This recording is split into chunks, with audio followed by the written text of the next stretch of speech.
कधीच नाही चुकणार तुमचे फेवरेट टीव्ही शोज झी5 सोबत, तेही एकदम फ्री। प्रीतम, उप्स, सॉरी तुला तर आता जावई बापू म्हणण्याची सवय करायला पाहिजे मला, पण अहिल्या मला बहिणीप्रमाणे, सो तसाही तू माझा मुलगाच आहेस आणि आता तर आमचा हक्क आहे तुझ्यावर आणि उद्या लग्न।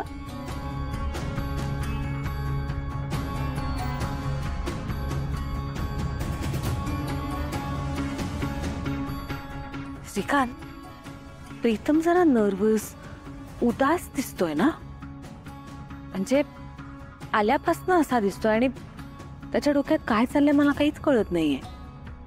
प्रवास करून धावला असेल आणि बरेच दिवस झाले घरापासून बाहेर होता, काही काही गोष्टींची सवय नाही ना त्याला। काळजी नको करूस, होईल सगळं ठीक। पण मी माझ्या मुलांना चांगलं ओळखते।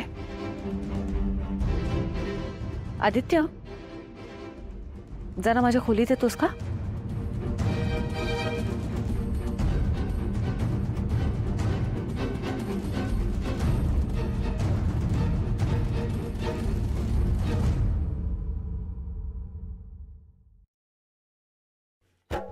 बिचारा अहिल्या देवीचा अजून एक बळी, मनाविरुद्ध लग्न करतोय, ते या फडतूस दिशासारख्या मुलीसोबत। देव याचं भलं करो। अहो, हळदीचा कार्यक्रम तर आतमध्ये सुरू आहे। प्रीतम सरांना हळद लावायला लागलेत समजे। त्यांची हळद लागून झाल्यावर त्यांची उष्टी हळद तुम्हाला लागायला पाहिजे। मग आधीच हे हळद कोणी लावली? दिशा मॅडम, मी काय विचारते, काय झालं? ए पारू, जास्त ओव्हर स्मार्ट नको बनूस माझ्या समोर। नोकरच ना, मग त्याच लायकीत राहायचा। आणि मला क्वेश्चन्स विचारायच्या आधी जरा स्वतःकडे बघ, काय चाललंय ग नक्की तुझं?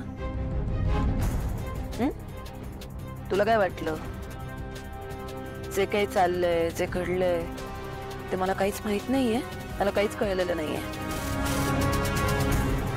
तू, आदित्य आणि प्रीतम त्या प्रियाच्या गावाला जाऊन काय काय करत होतात हे सगळं माहिती आहे मला, विथ प्रूफ्स। तुला ना मी या किर्लोस्कर मॅन्शन मधून एका मिनिटात बाहेर हाकलवू शकते। दिशा मॅडम, काय बोलताय तुम्ही? काय बोलतो? काय झालं? घाबरलीस? त्या प्रियाच्या घरी आदित्याची बायको बनून मिरवताना भीती नाही वाटली तुला? त्याच्यासोबत एकत्र राहताना भीती नाही वाटली तुला? हे सगळं मला माहितीये, पण हे तुझ्या देवी आईला माहितीये का?